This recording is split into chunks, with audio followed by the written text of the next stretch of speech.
Developments in the world we live in are so disruptive that they are hard to read. Disruptions are not at all just technological anymore. They are primarily societal, ethical, and geopolitical. Confusion, fear, and uncertainty have risen sharply. And let me first apply those keywords to three global actors, the EU, China, and the US, and to Russia. First, I briefly describe confusion. The United States has had a so-called yo-yo movement between unilateralism and multilateralism. Unilateralism with President Bush Jr. and President Trump, and multilateralism with President Obama and the current President Biden. So this happened the last 20 years. Nevertheless, it does have a bipartisan agreement between Democrats and Republicans on an anti-Putin and an anti-China stance. US foreign policy is also often a function of domestic policy. The US national interest is the top priority for many voters in an otherwise deeply divided nation, sometimes even in a broken society. So there is a lot of confusion when you look at the evolution of the last 20 years. China became more assertive geopolitically, but also more defensive because of his friendship without borders. I'm quoting textually the communique of February of this year, his friendship without borders with Russia. We are particularly concerned about the growing nationalist rhetoric. We know that this is a traditional means of transcending internal social tensions. The greatest danger to world peace is the Taiwan issue. So China's spectacular economic rise was mainly based on exports of goods and the openness of the Western markets. Not to the Western markets, that's for sure, but also of the Western markets. The EU and the US became aware that they were making China rich and at the same time also dependent on China. This translated into a Western attitude of, I summarize, openness where possible and closedness where necessary. A search to protect strategic sectors without falling into real protectionism or what is called decoupling. In the EU, this strategy is called strategic autonomy. And Germany too is now very much aware of this after a period of hesitation. As recently as January 2021, an agreement in principle between the EU and China on investment was signed, but it will never be ratified.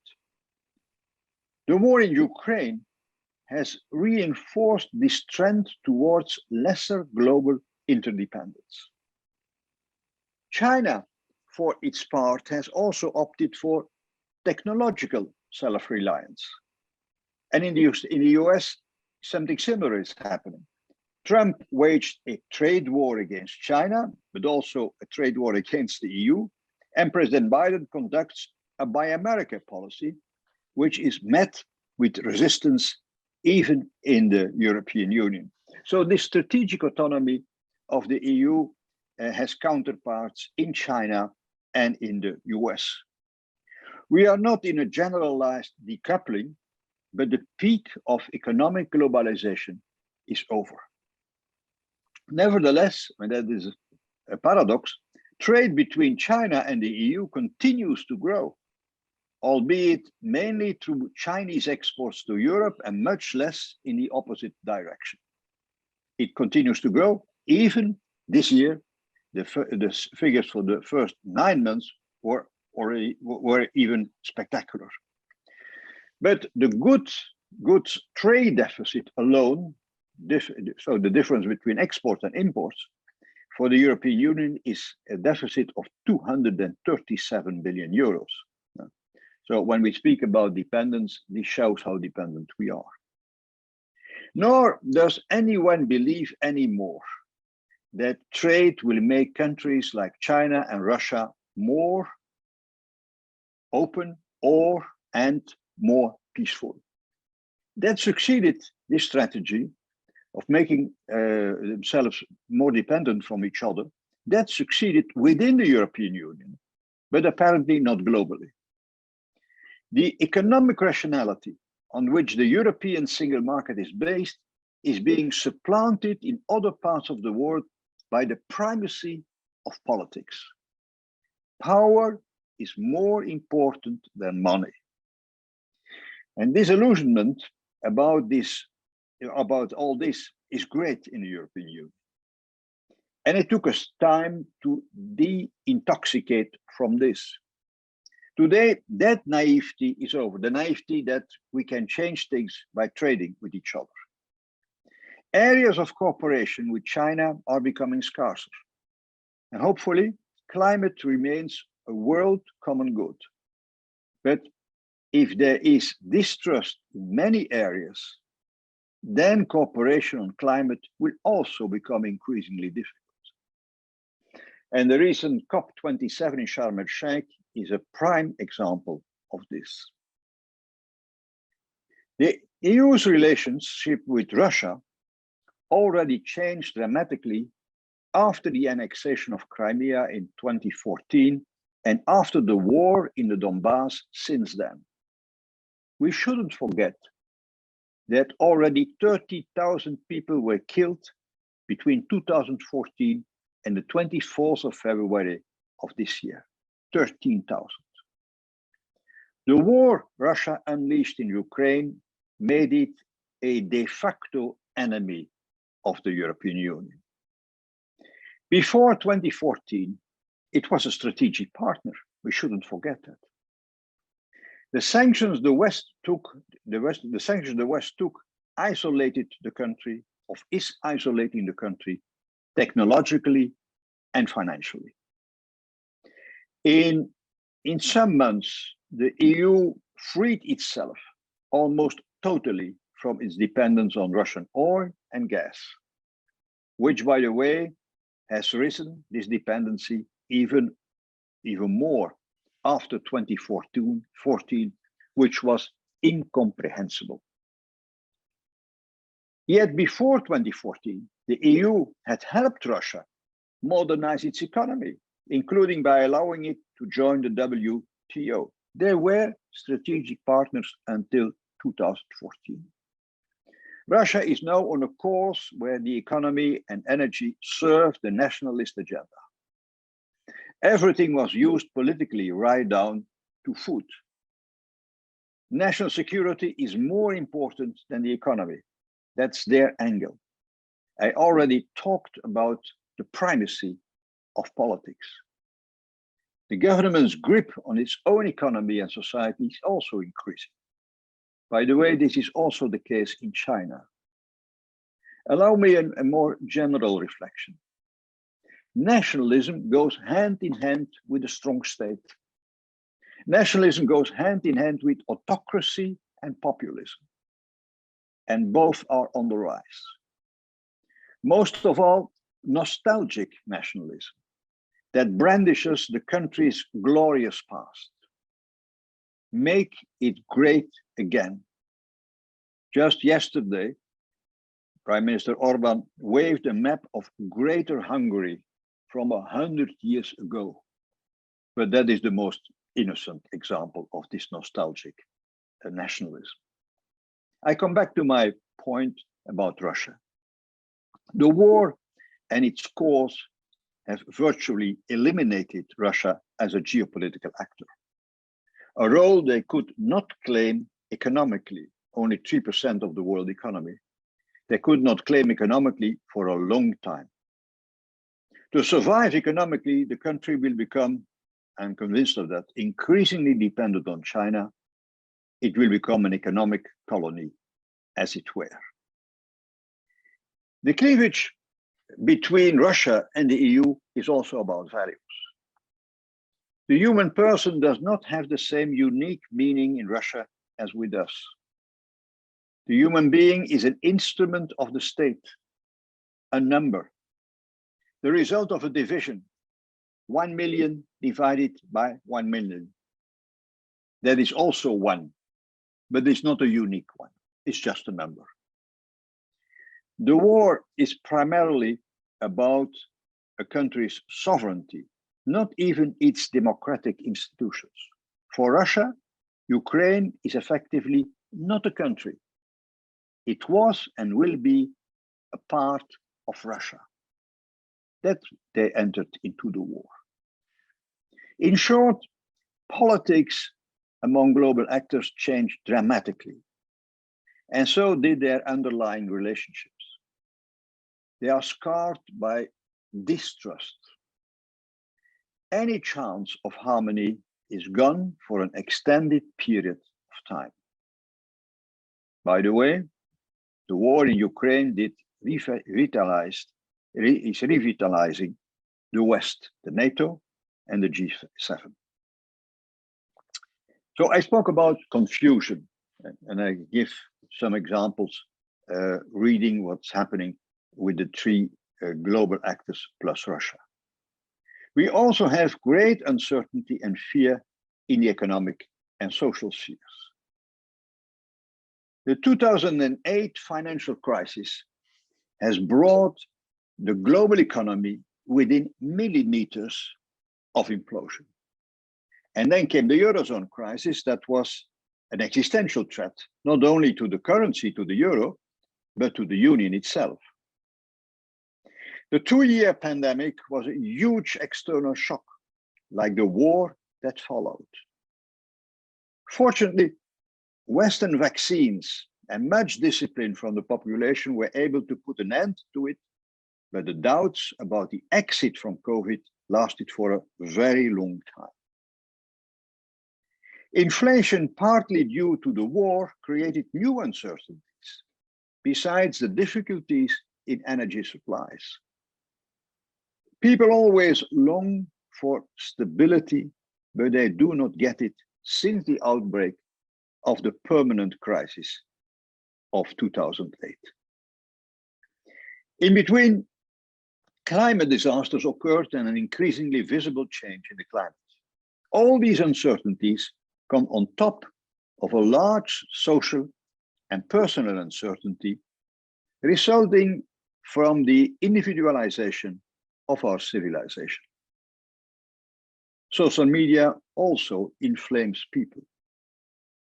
This individualization also manifests itself politically through volatile electoral behavior, resulting in smaller traditional parties and larger populist parties, making the governability of our countries more difficult. There are a dozen or so minority governments in the European Union. In fact, bold measures are needed in many areas, but they are increasingly difficult to take in a populist climate. So it is sometimes some kind of a blocked society.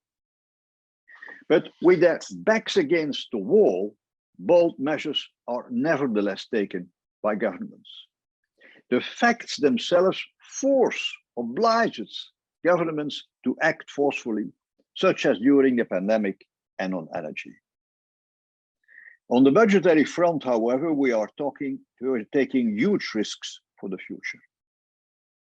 Without the war, these would mostly still have been manageable, but the dangers of an excessive debt economy are increasing. So can many weak national governments still cope with these problems, inter alia budgetary problems? Paradoxically, and there's another paradox, paradoxically, at every stage of the permanent crisis, since 2008, the EU showed over the last decade that it was more resilient, more united than many thought. We surprised even ourselves. I often ask the question, can the EU stand strong when member states are weak? But as I said, we surprise ourselves. The answer is unexpectedly positive. I spoke about uncertainties in this part of my speech. Economists also ask many questions about the world we live in. We have had an almost 8-year period of very accommodative, expansionary monetary policy.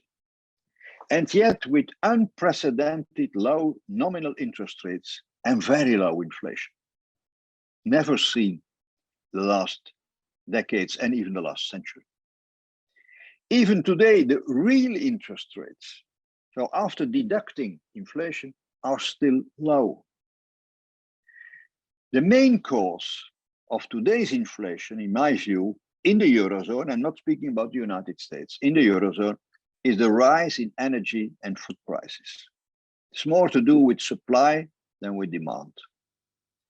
Another unexpected phenomenon is that after the pandemic, we did not experience a wave of bankruptcies or sharply rising unemployment. It was not the case, partly because of government policies. Unemployment rises little in 2022, and also this is also the case next year. And job creation, for instance, in my country, will continue this year and next year. In the US, this trend is even more spectacular. Also, as in Europe, there is a labor shortage after all the bottlenecks we experienced after the pandemic. And bottlenecks regarding raw materials, transport, capacity, semiconductors, and so on, that no one has seen coming either. I already mentioned that we may hardly experience energy scarcity this winter against the predictions of professional pessimists. Now they are shifting their fears to next year's winter. Wait and see. So this is a period of uncertainty going sometimes in the positive direction, sometimes, of course, in a very negative one, but also sometimes in a positive direction. The anti-inflation policy is now mainly monetary, but extremely high interest rates like those of the 80s, going to 15 to 20%, are highly unlikely to return. The problem is that monetary policy can weigh on demand and demand inflation, but has no direct grip on cost push inflation, as we know it, especially in the Eurozone. I was referring to energy. So one has to remain cautious. On the one hand, governments need to change course budgetary once the inflation rate is set to fall next year. And besides, gas, food, and commodity prices are already falling in full force. Even amid all those uncertainties, we must remain lucid and keep a cool head. We must also avoid falling into despair or excesses in many areas. For example, I am very concerned about the faith and trust in democracy. The result of alienation of citizens is that, according to a poll commissioned by the Belgian Francophone broadcaster, a year ago, 37% of the Belgians believe that our society would be better governed if power was concentrated in the hands of a single leader. 37%. And Belgium is not the only country in which you can find that kind of figures. This result leads to the temptation of autocratic governance. In France, 70% of younger voters stayed home in the latest parliamentary elections. A few years ago, there was still a 70% participation rate. not abstention rate. On average, 1/5 of the EU electorate, and sometimes even more, vote for populist parties. The characteristic of those parties is that they blame all the problems on others, on foreigners, foreign countries, on Europe. I come back on that. I know, of course, that there is a huge inconsistency in the thinking and feeling of many of our citizens. Even those who are negative towards democracy, 37%, cannot imagine that their right to free speech, for instance on social media, would ever be restricted. They want to democratically oppose democracy. And yet, political charlatans and manipulators can do a lot of damage. What really does occur, is that the rights of opponents of a populist government are restricted, as happens in 2 EU member states. Fortunately, those countries are being punished financially, or at least I hope so. Ruling parties there are in favor of free speech for those with the right opinion, and only for them. Populists have taken some hits recently. Brazil, in the United States, in the United Kingdom, no one is untouchable.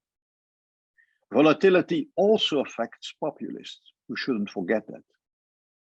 In Italy, there was a populist majority in 2018 and now in 2022, albeit in a totally different composition of the populist coalition. Last time, the experiment after the election of 2018, the experiment ended in the Draghi government that was extracting Italy from the swamp, while the 3 populist parties remained in government. Really strange. So wait and see what this government gets out of it. I spoke about confusion, uncertainty, fear, and distrust. What should, my second part, what should the EU do in this world full of tectonic shifts of all kinds? The political agenda has changed. Security has now come first. I'm speaking about the European Union. Energy independence from Russia is more important than the economy. And of course, energy independence has to do with our security. Security, this also means that the defense spending is going up in almost all countries. Unfortunately, in a scattered order of battle. Only 1/5 of these investments are made jointly at the European level. In recent years, initiatives have been taken to improve this, but so far in vain. We are still far from the defense union, still far from a real European pillar in NATO. The war has not yet opened our eyes sufficiently. Insecurity also means that the concept of strategic autonomy in key policy areas, of this concept of strategic autonomy, of the concept of European sovereignty, there's another word, is now considered a top priority by almost all 27 member states. The idea first emerged in the Trump era, when the US cast doubt on NATO solidarity, remember, and when they also waged a tariff war with the European Union, not only with China, but also with us. As mentioned, after the annexation of Crimea in 2014, we did the opposite of what we should have done to become less dependent on Russian gas and oil. We even increased our dependency, the opposite of strategic autonomy. And we do not want to make that mistake again with China, and that mistake again on, for instance, rare commodities, chips, medical equipment, batteries. We are heavily dependent of China in all those domains. Numerous strategic autonomy initiatives have already been taken, launched by the Commission, by the way, but are still insufficient. This also implies positively that we develop our own capacities, but also, and negatively, that we do not let our companies be bought over, for instance, by China. This strategic autonomy also implies that we also want to be less dependent on politics or on the whims of US digital companies. European legislation on the digital services markets, on the digital market in general, European legislation to protect our values and to combat monopolies was voted in and will be implemented. Not everything is for sale. However, we should have our own strong companies. After all, among the 15 largest digital companies in the world, there are no European ones. We are also lagging behind on artificial intelligence and other fields. We are in Europe inventive, but not innovative enough, by which I mean turning research, and we are very good in it, into economic reality, and we are less good in it. How can we play, that's a question mark, how can we play a geopolitical and geoeconomic role if we are so dependent from others? But there is always hope. The extremely fast way we managed to eliminate our dependence on Russian energy shows that it is possible if there is a political will. Another fundamental change is climate. In the vocabulary of the past, we would say that ecology is becoming more important than the economy. Today, we know that ecology can also be a driver of economic growth in the narrow sense of the word. Again, the results in the relatively short term are spectacular. When I notice that on some days in the summer, almost all energy in Germany or in Belgium comes from renewable energy, I think of how 30 years ago, wind and solar energy were almost considered folkloric.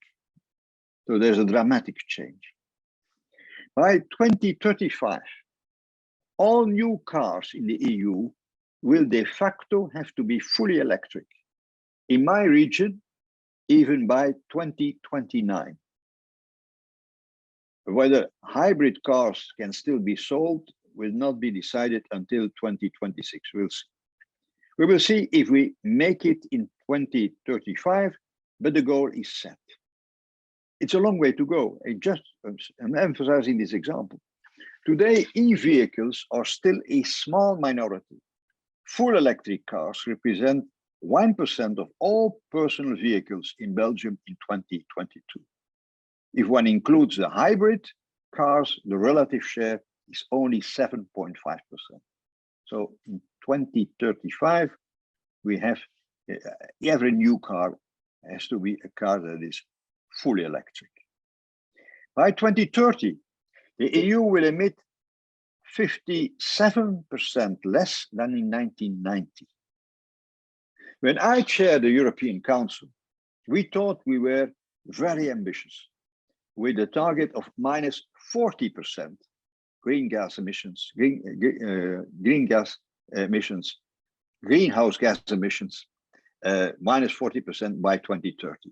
Now we are speaking about minus 57%. Between 1990, by the way, and 2020, the reduction was more than 20%, while the economy was 60% growing during that period. So already before 2020, there was a real decoupling between economic growth and pollution. What matters now is the implementation of the climate plans. And this largely depends on member states, and in member states, mostly in the federal ones, on regional entities. The Green Deal is now this European Commission's big political project. The so-called Next Generation EU, in fact, the EU's relaunch program set up in full COVID times. Well, of this Next Generation program, almost 40% of it goes to the fight against climate change and not to the traditional infrastructure like roads, transport, and ports. Our societies, our economies, and governments can switch gears quickly. And again, this is something that I wanted to emphasize because a positive element. We also saw this during the pandemic, when at a minimum of time, companies, administrations, education made the switch to teleworking. And the CIFE is a good example of this. Despite everything, our societies are still very vital and not at all in decline.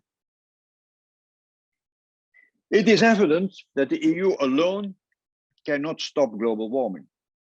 In fact, the EU is far from being the biggest polluter today. We were that in the past, but not today. Today is only less than 10% of global emissions. And this is 1/3 of the Chinese part. We want to be, as a European Union, a pioneer, but we don't want to be naive here either. We do not want to victimize our economy because other countries maintain lower environmental standards. And that is why the idea of a so-called carbon border adjustment tax is totally justified.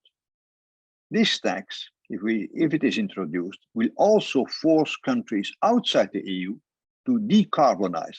Otherwise, they will lose the European market, the biggest market in the world. We will already have a hard enough time keeping our industry afloat, and speak about the European industry, with the high energy prices that exist in Europe, higher than in the US and in other countries. Let us not forget, as I already said, that replacing Russian gas has a cost for our companies. The third big challenge is migration. We are certainly in Western Europe already multicultural countries, and especially multicultural cities. Although many of our fellow citizens know that migration is inevitable, because otherwise a large number of jobs will no longer be filled, even in our hospitals and institutions for the elderly and childcare, yet migration remains a difficult issue for many of our citizens.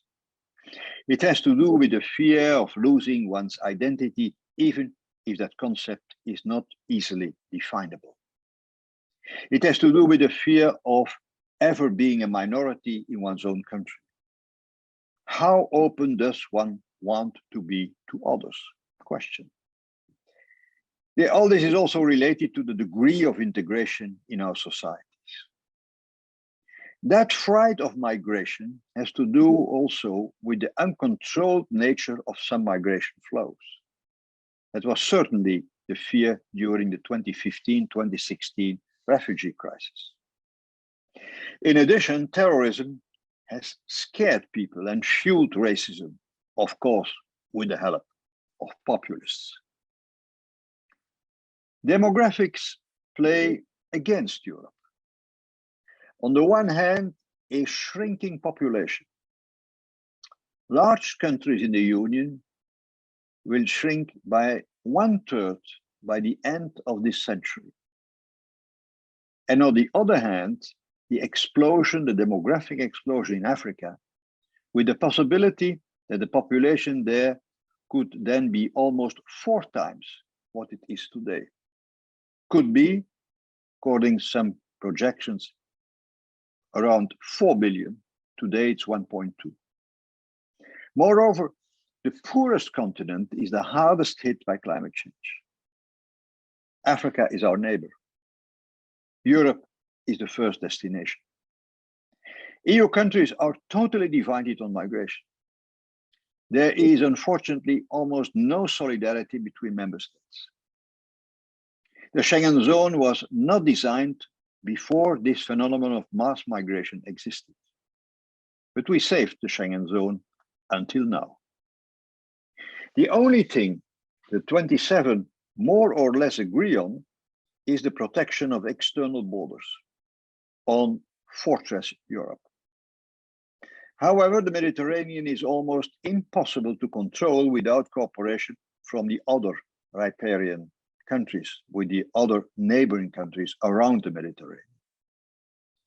We need in the Union on this topic more solidarity. We need more external protection. We need more integration. We need more international cooperation. What is also new is that migration is becoming a weapon in the geopolitical power struggle. Recall Belarus importing people from the Near East to export them to neighboring European countries, a disgrace. Serbia is doing in some way the same. People want to destabilize our societies in this way. Russia, of course, plays a role here. Migration has been the hardcore of populists from the beginning of the 90s. Today, other themes are added, but I do not underestimate the role of migration on the mentality of many citizens.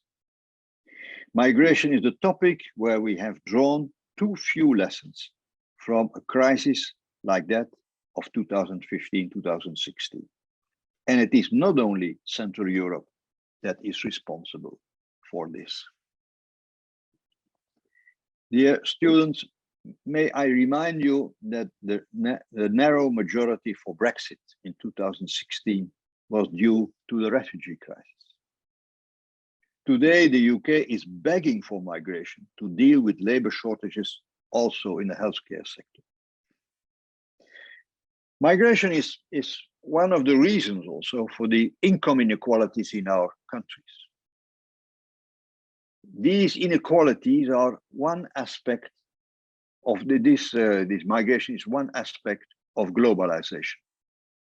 Another aspect is the global competition and the disappearance of many industrial activities without timely replacement by other new activities in certain regions. This process of creative destruction, losing some activities and creating others, is taking its course. Overall, globalization has dramatically reduced global extreme poverty, but it has produced winners and losers in the West. It has widened the gap between the higher and lower skilled. In creating the single market in the European Union, it was rather a win-win situation. It is not the case any longer. Globalization has also created extreme wealth, especially in the new technologies and in the financial sector. Look at the list of the most wealthiest man or woman in the world. This happened in a society that was already prone to imitative behavior. The lack of happiness for people comes not from the absolute level of your income or wealth, but from the relative. People compare with others and get unhappy, dissatisfied, and angry about it. On top of this comes the feeling of injustice in the face of excessive income differences. In the US, the situation is even more complicated and dangerous. It's a paradox that a billionaire president who granted tax breaks to the rich becomes the hero of people in trouble. The despair and anger over lost societal positions and fear of identity must have been very deep to get to that point. Besides, the danger is not over. The more nationalism and racism are encouraged, the faster people forget what kind of people their leaders are. The more nationalism and racism are condoned or encouraged, the faster people forget, as I said, what what the kind of people are. Both emotions deeply affect hearts and minds. As long as those leaders keep using the negative language, they will be supported. It's a smokescreen behind nationalism and sometimes racism. Behind that smokescreen, you can do almost everything, even giving fiscal gifts to the most wealthy, and at the same time asking the votes of those who feel abandoned. In any case, social cohesion between people of different ethnic backgrounds and between the higher and lower educated is a prerequisite for democracy and for belief in the system. Populism manipulates negative sentiments. It wants cohesion and solidarity, but only within its own group. In this sense, populism brings division. The EU lost the UK as a member of the European Union. And that does not prevent the bloc from working on and showing more unity than expected in times of crisis. Brexit is the Union's only setback in its 7 years history. However, the European caravan is moving on through the permanent crisis. The same cannot be said of the UK today. At the same time, the EU is negotiating membership with a range of countries from the Western Balkans and Eastern Europe. The most well-known country now is Ukraine, a country of 45 million people. There are no miracles in such negotiations, but the EU should be aware of the geopolitical nature of Union enlargement, as was the case in 2004 and 2006-07, when former Soviet republics and countries occupied by the Soviets joined the European Union. Still extremely astonishing for my generation. Accession should not depend on considerations of domestic politics in the old member states and the influence of populists there. Much is at stake for the candidate member states also. Let me give an example. Poland and Ukraine had the same per capita income in 1990. On February 24 this year, the Poles were at least 4 times more prosperous. What was the difference between Ukraine and Poland? Poland was a member of the European Union. The initiative on a European political community in which a conversation between European countries, also not belonging to the EU, outside Russia, of course. So this conversation between European countries is interesting. A first meeting took place recently in Prague. It may perhaps develop its own momentum as it did with the Eastern Partnership, which few believed in at first, but led to association agreements with Ukraine, Moldova, and Georgia. The future will tell us what the European political community will become. Another question, should the EU also strengthen itself institutionally, for instance, by amending the European treaties?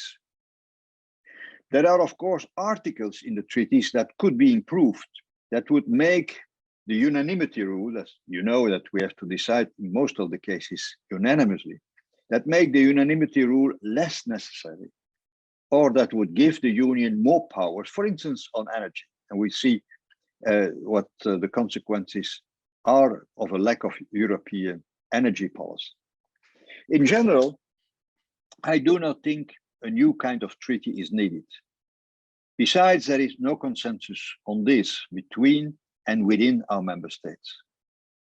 Today is really not the time to be divided, but to show unity. So let's keep the treaty as they are. Recent years have proven that the Union can take strong decisions even within the current treaties.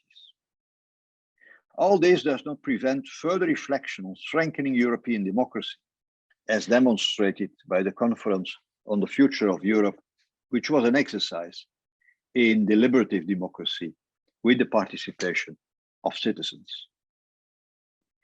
The EU, and I to my conclusion, the EU has become part of the DNA of our peoples. It has become, of course, more controversial among many people, that's for sure. But at the same time, stronger through the succession of crises, which, by the way, often came from outside the European Union. So the Union, it's my strong conviction, will continue to expand, to enlarge, and to deepen. And many realize that the great problems of our time can no longer be solved by nation states alone. That is the common sense feeling by many citizens. We must steer our own course on the geopolitical front, together with our Western allies where we can, but where we must, with the necessary sense of strategic autonomy. We need to be innovatively stronger and a pioneer on climate. We must guard our democratic institutions and values in all our countries. We remain in solidarity with the tens of thousands dying in a war for it on our continent today. Every day brings its own suffering. Free societies are stronger than those who must obey alone. Since Pericles, 2,500 years ago, in a democracy, it is not about the privilege of the few, as he said brilliantly, but the right of many. We are strong when we are together. We need stronger governments, we need stronger communities, we need stronger people. And this is possible only if you are anchored in beliefs and in values that are directed toward others, towards the common good. And that's why I remain a man of hope. Thank you so much.